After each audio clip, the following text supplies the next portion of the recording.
muitos de nós, aliás, quase todos nós, não estamos preparados para enfrentar problemas, lutas e dificuldades. É como se o ser humano tivesse nascido para ser feliz.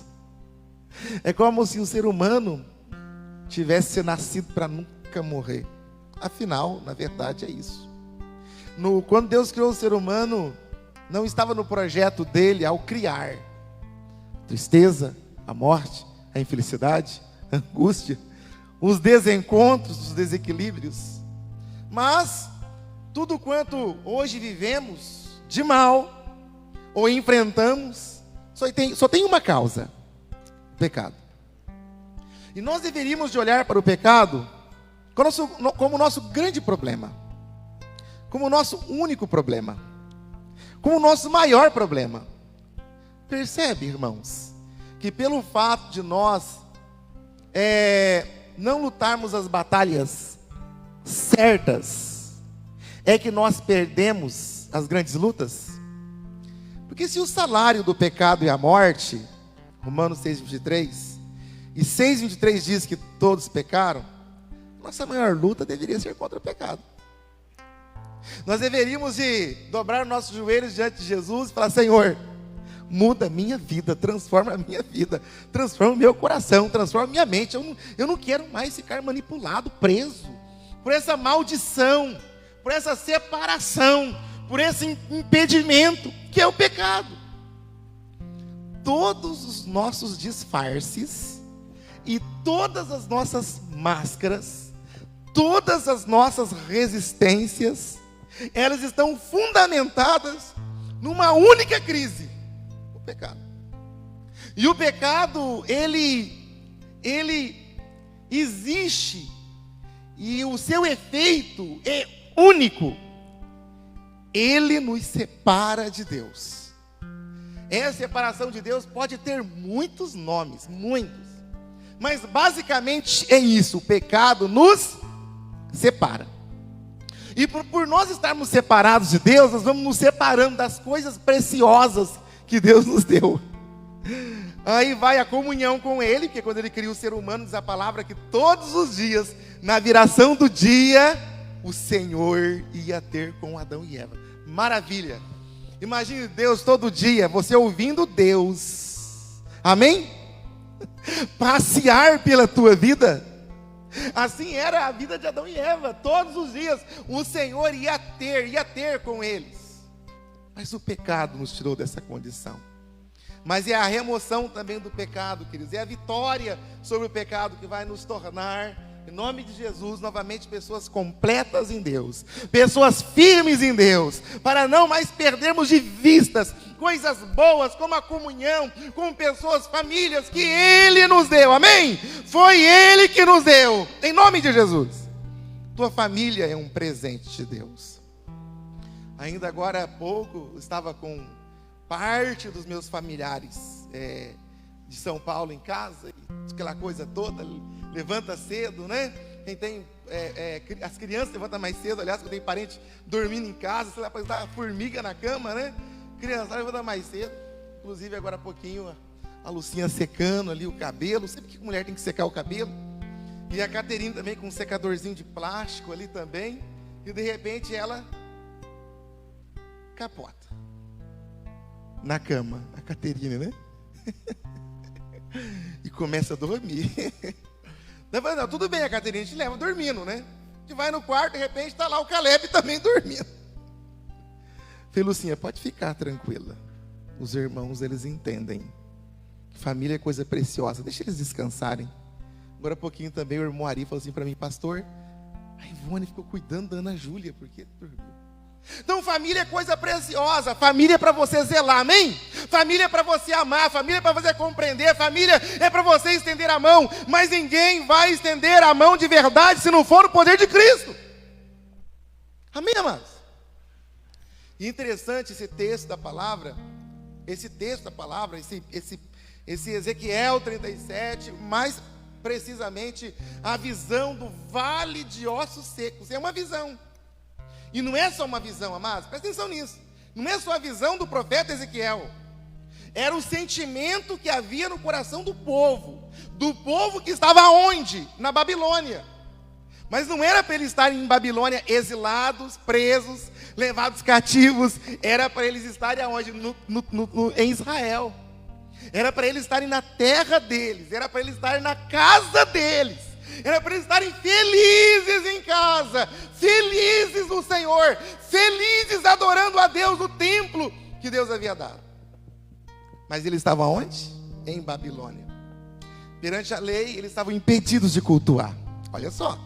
Eles estavam impedidos porque eles estavam em terra estranha. E na lei do Senhor não podia adorar em terra estranha. O templo não podia ser construído em terra estranha. Deveria ser construído em Israel, em Jerusalém. Então eles estavam onde? Distante de casa, impedidos de voltar para casa.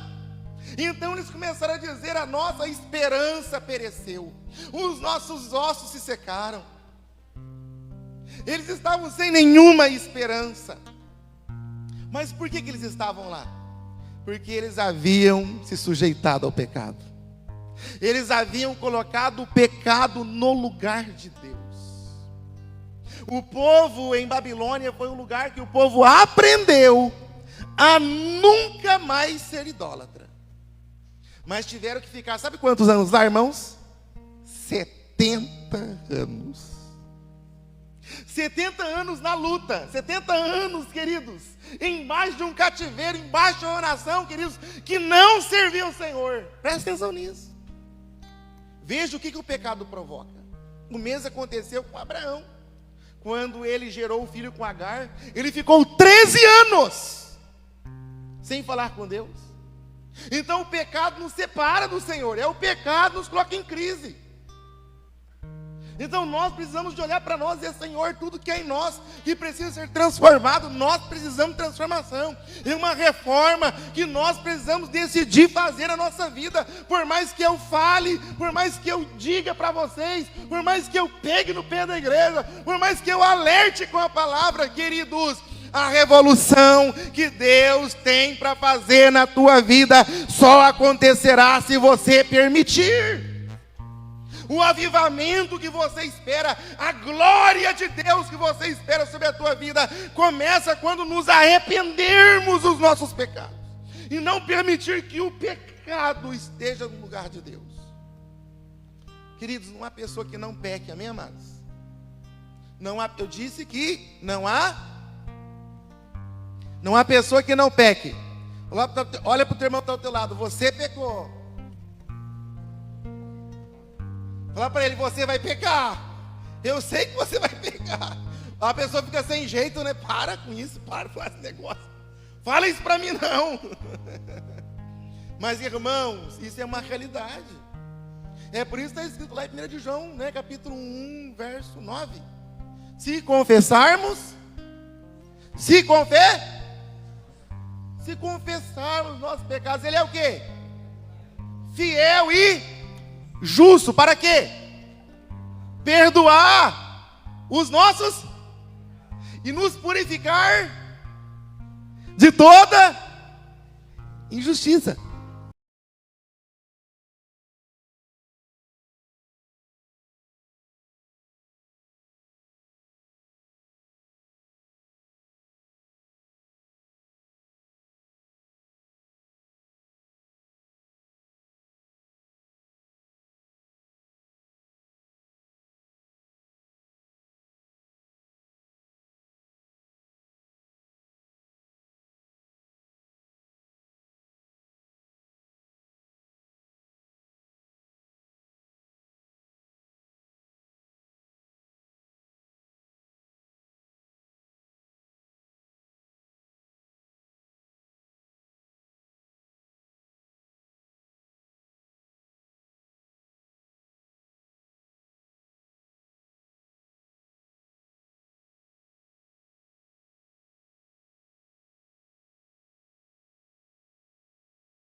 Aí pedireis tudo o que quiser de vos será feito, mas aquilo que Deus quer fazer na tua vida, amém?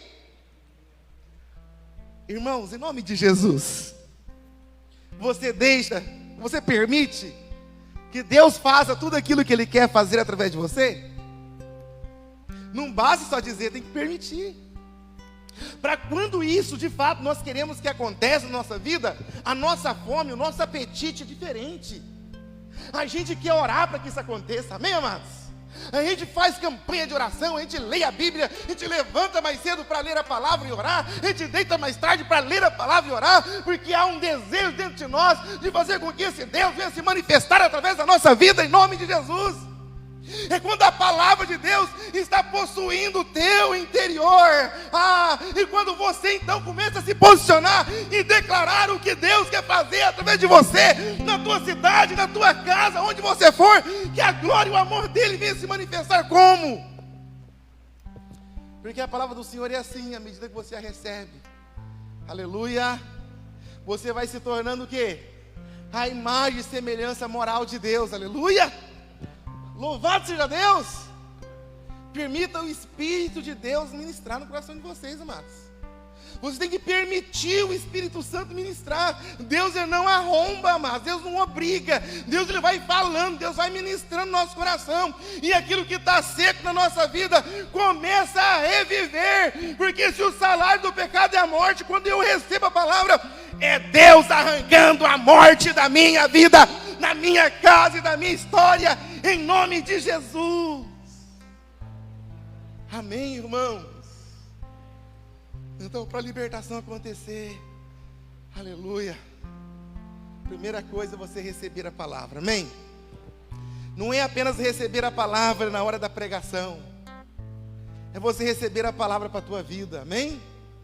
É você receber a Bíblia para a tua vida, aleluia.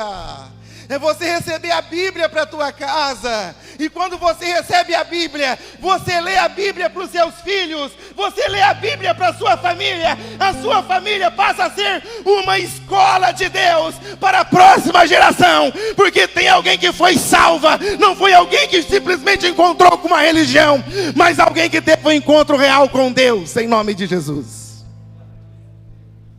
Tem crente aí? Ou foi arrebatado? Precisamos de receber a palavra. Receber a palavra, queridos, não é só prestar atenção no que eu estou dizendo aqui, amados.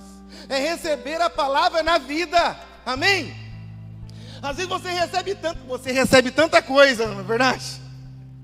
Recebe tantas ideias, tantas ideologias, tantas vontades, tanta coisa, mas amados, o que vai transformar a tua vida é a palavra de Deus. Aonde está a palavra de Deus na tua vida? Exatamente onde Deus está na tua vida.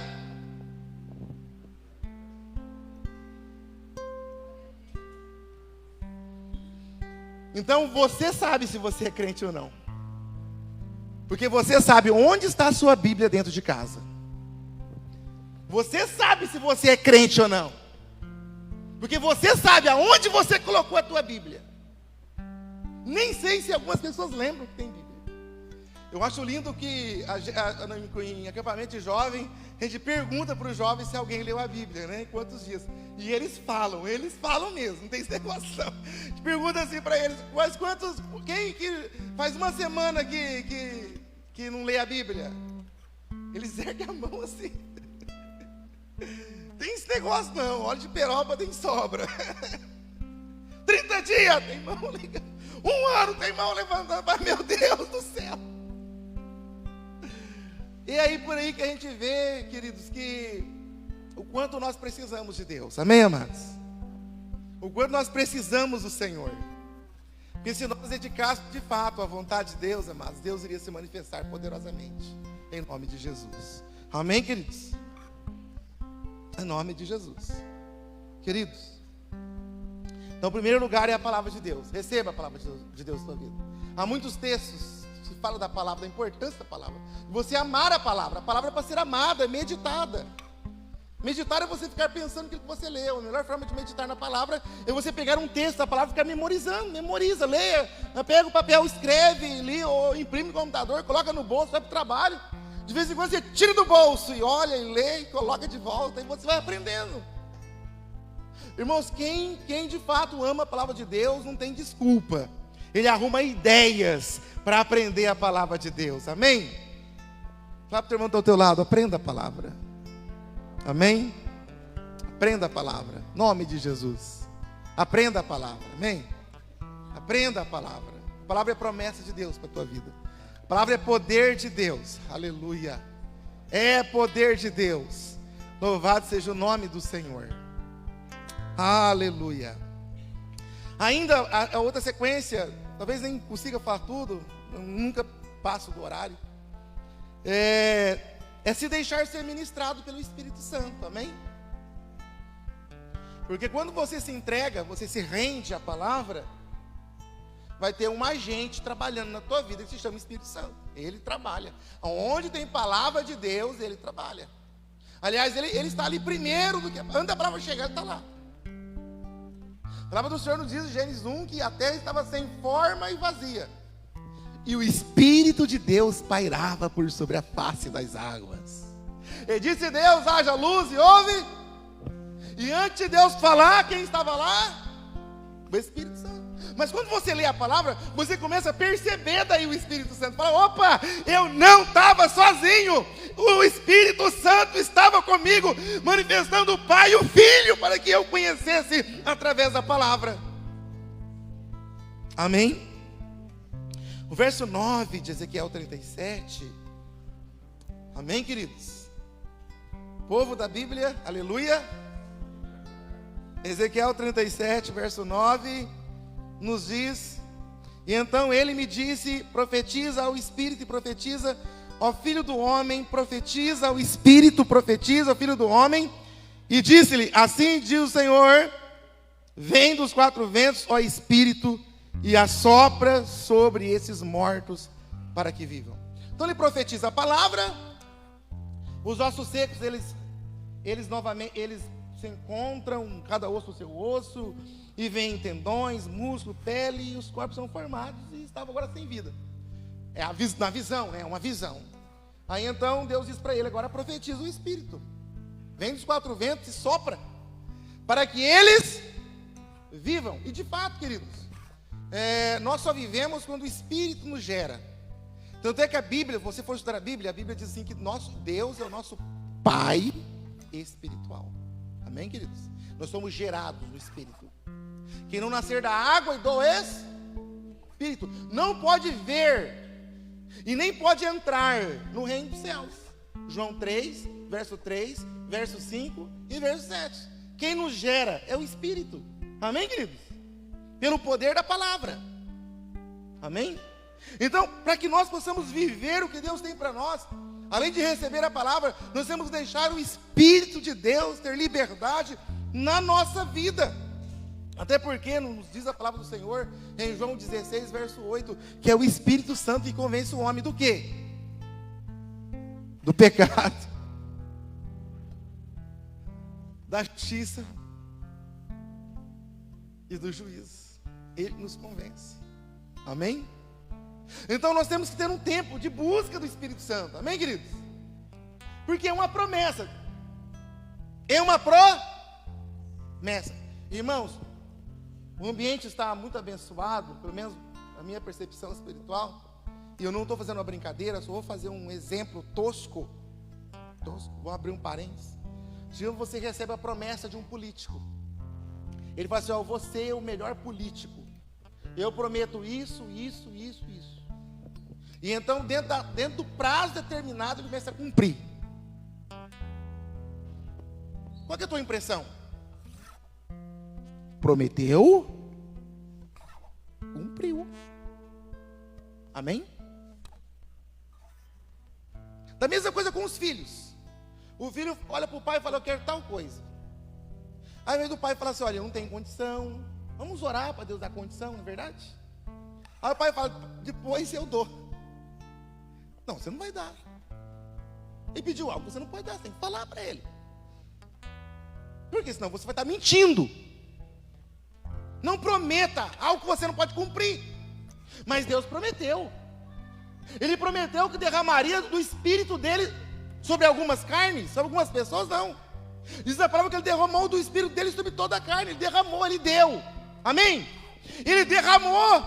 Agora o Espírito Santo de Deus, ele tem que ter liberdade da tua vida, porque se ele veio sobre Jesus, e se Deus prometeu para nós, igreja, a nossa oração nela deve conter palavras que referem à pessoa do Espírito, para que ele age na nossa vida, porque nós só oramos uma palavra quando nós acreditamos que ela é uma promessa.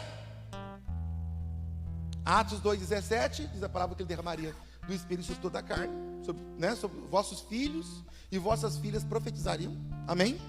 Quem é filho aí? Joel 2,28 derramaria do Espírito. Isaías 44,13 derramarei água sobre o sedento, rio sobre terra seca, e o meu Espírito sobre a tua posteridade. Amém? Ele derramou o Espírito Santo. Então, amados, nós temos que nos embeberar dessa pessoa. Temos que ser cheios do Espírito Santo em nome de Jesus. É tempo de nós falarmos assim: Senhor, eu creio na tua palavra, e a tua palavra diz que o teu Espírito Santo habitaria em mim, que eu seria templo do Espírito Santo. 1 Coríntios 3, 16, 17, santuário sagrado do Espírito Santo. Então, em nome de Jesus, você que é morada de Deus, você que é templo do Espírito Santo, é tempo de você orar e dizer: Espírito Santo de Deus, me convença dos meus erros, me convença das suas palavras proféticas para aquilo que o Senhor tem para a minha vida, para que eu faça. Porque se é o Espírito Santo que convença, por mais que eu fale, por mais que eu insista, por mais que eu peça, por mais que eu me humilhe, como pregador aqui, você não vai fazer, não vai. Mas diz a palavra, Zacarias 4,6: nem por força e nem por violência, mas pelo meu Espírito, diz o Senhor. Então, quando uma pessoa não quer fazer, não quer se dispor, não quer realizar, não diz para Deus: eis-me aqui, pergunta, me responda em silêncio aí: é o Espírito Santo que está trabalhando? Quando você não quer Deus, não quer ler a Bíblia, não quero nada com Deus. Como diz a molecada, tem um costume de falar: estou no queijo. Quem que está trabalhando? Não me diga. Só pensa aí. Você acha que é o Espírito Santo? Não é o Espírito Santo. Porque quando o Espírito Santo está trabalhando, você deseja, você quer as coisas de Deus. Você ama as coisas de Deus. Você quer. Olha, um crente do Espírito Santo dá até trabalho, pastor, sabia? Um crente cheio do Espírito Santo dá trabalho para o pastor. Mas não é trabalho de problema. Ele fica falando para mim, fica falando para o pastor: o que eu posso fazer? Pastor, eu vou fazer tal coisa para Deus. Pastor, olha, eu vou chegar mais cedo, vou orar. Pastor, enfim, quer fazer a obra. Só falta falar assim: pastor, arruma um demônio para me expulsar. Não, a pessoa cheia do Espírito Santo quer fazer a obra, irmãos. Quer fazer, não tem impedimento, ele quer fazer. Amém? Quer fazer. Ele não quer ser um problema, ele quer resolver problemas, porque realmente o Espírito Santo está trabalhando na vida dele. Amém, queridos? Por último, a outra sequência é a libertação. Amém, amados? Quando eu me entrego à palavra e permito o Espírito Santo agir na minha vida, eu tenho que entender que a libertação, primeiro, ela é profética. Amém, queridos? Diga: libertação é profética. Irmãos, antes de Deus tirar o povo de Babilônia, Ele profetizou. Amém, queridos? A luta está encerrando, mas antes de Ele arrancar, trazer de volta, Ele profetiza. 37:11. Ezequiel 37:11. E então me disse: filho do homem, esses ossos são toda a casa de Israel. Eis que dizem: os nossos ossos se secaram, pereceu nossa esperança, e estamos de todos o que? Vamos morrer. Portanto, profetize e diz-lhes: assim diz o Senhor Deus: eis que abrirei a vossa sepultura. O que Deus está dizendo? Eles estavam falando, eles não estavam vivos, era uma visão. Amém, amados? Se eles estavam falando, eles não estavam mortos, estavam vivos. Nós morremos. Aí Deus vai dizendo: eu vou abrir a vossa sepultura. Amém? Eu vou abrir a vossa. A sepultura deles era uma incredulidade, era um medo, em achar que não tinha mais jeito, não ia sair mais de lá. Tem muitas pessoas que estão num túmulo espiritual, eles falam: não tem jeito. Tudo que eles falam é palavra de necessidade. Tudo que eles falam é contrariedade. Vai chover, vai estar frio, eu não vou para o culto, eu não vou fazer isso, não vou fazer aquilo. Fulano é culpado, ciclano é o problema. Não, amado, sai em nome de Jesus desse túmulo. Deus está dizendo: eu abrirei a vossa sepultura. Amém, amados? Verso 12: portanto, profetiza, diz-lhes: assim diz o Senhor Deus: eis que abrirei a vossa. O que, irmãos? Eis que abrirei a vossa sepultura e vos farei sair dela. Ó povo meu, eu vos trarei a terra de Israel. Vou tirar vocês de Babilônia. Eu vou tirar vocês do pecado. Eu vou tirar vocês do vício. Eu vou tirar vocês da cegueira espiritual. Sabereis que eu sou o Senhor quando eu abrir a vossa sepultura e vos fizer sair dela, ó povo meu, porém em vós o meu espírito e vivereis e vos estabelecerei na vossa própria terra. E então sabereis que eu sou o Senhor. Disse isso e o fiz, diz o Senhor. Foi automático, quem conhece a história sabe que foi aos poucos. Até que aquele que haveria de vir viesse, que é o Cristo. Amém? Então aquilo que Deus promete, Ele faz. A libertação, ela vem quando nos rendemos. Amém, queridos? A libertação é uma rendição. E a rendição é um processo. A libertação é profética, porque é o que eu sou em Deus. Amém? E na libertação, porque é um processo, é uma reeducação. Que todos os dias eu decido não ser mais a pessoa que pensava numa sepultura e numa morte quando passava por uma crise.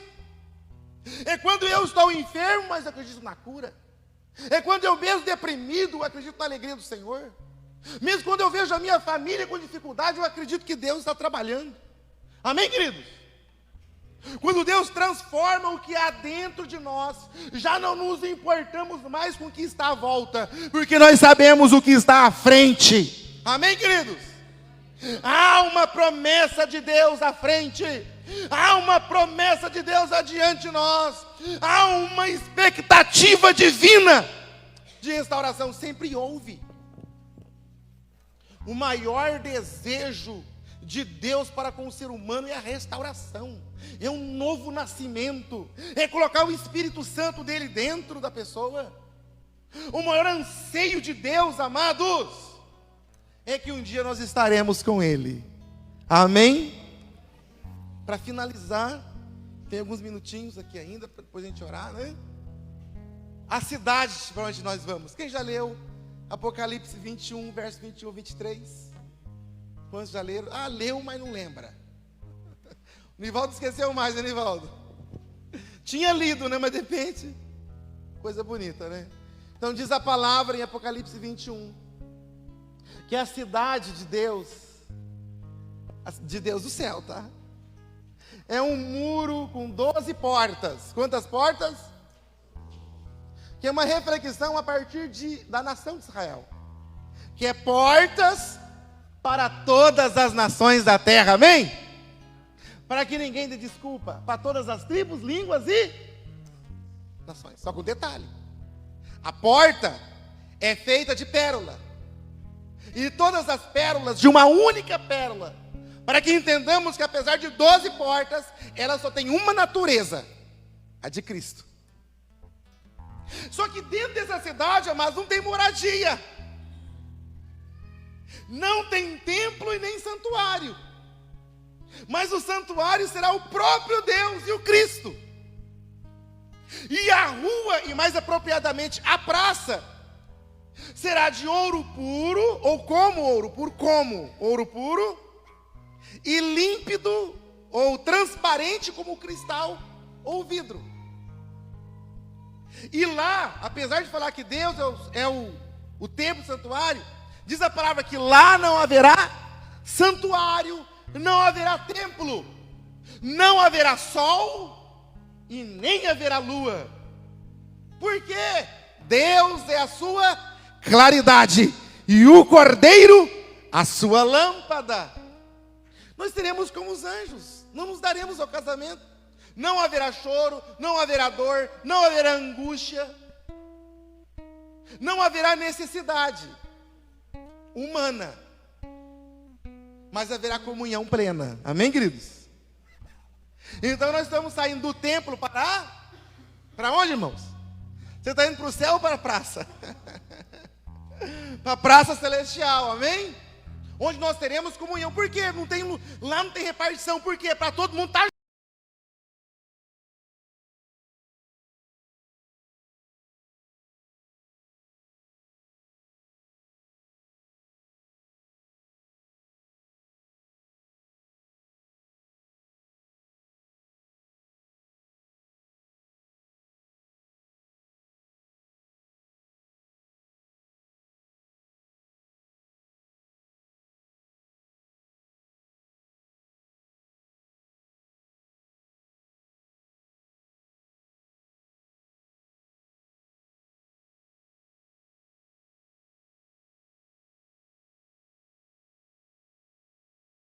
É preciso viver essa libertação, se render à palavra, se render ao Espírito e deixar e permitir Deus completar a obra, amém? Na tua vida, em nome de Jesus. Se coloque de pé. Louvado seja Deus. Aleluia. Aleluia, aleluia, aleluia. Este momento é seu com Deus. Feche os seus olhos. Se a equipe de louvor quiser estar aqui à frente, enfim, fique à vontade. Mas feche os seus olhos por um instante. E prometa para Deus. Diga para Deus que você quer se entregar à palavra dEle, que você quer se entregar ao Espírito dEle, e que você quer dar lugar para que Ele complete essa libertação na tua vida. Em nome de Jesus. Feche os teus olhos. Peça para Deus aplicar a palavra no teu coração. Oh, rebalabacandarabalabachor, rebalabassuri andaramanai. Rebalabachor de candaramanás. Dê liberdade ao Espírito, igreja. Permita que essa palavra alcance o teu coraçãozinho. Permita que essa palavra alcance a tua alma. Permita, em nome de Jesus, que a palavra de Deus possua o teu interior. Rebalamanchou de rebalabarabalabachou, rebalabacandarabalabarabalamanas. Aleluia, aleluia, aleluia, aleluia. Oh, meu Deus, em nome de Jesus, aqui estão as vidas preciosas do Senhor, almas preciosas, vidas preciosas, que precisam, ó Deus, da Tua palavra, que precisam, ó Deus, do Teu amor, que precisam, ó Deus, da Tua graça, nas promessas benditas, ó Deus, que o Senhor tem para eles. E tudo começa com o passo da entrega, tudo começa com o passo da rendição. Ó Deus, que essa vida aqui, Senhor, possa se render à Tua palavra, possa se render ao Espírito Santo. Meu Deus amado, em nome de Jesus, que essa vida